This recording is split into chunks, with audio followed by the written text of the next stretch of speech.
తిరగరాయుటకు చెదిరిన జనుల తిరిగి లేపుటకు బెత్లెహేములో ఆ పశుల పాకలో శ్రీ యేసుడు జన్మించెను.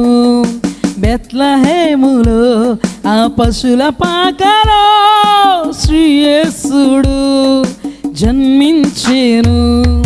Christmas Christmas Christmas Christmas Christmas పండుగ వచ్చింది వచ్చింది వచ్చింది వచ్చింది బతుకే పండుగ. Christmas Christmas Christmas Christmas Christmas పండుగ వచ్చింది వచ్చింది వచ్చింది వచ్చింది బతుకే పండుగ. అంబరాన నివసించే రాజు ఈ నేలకొచ్చాడు. ఆరేటి దీపాల వెలుగులు నింపి అండగా ఉంటాడు. అంబరాన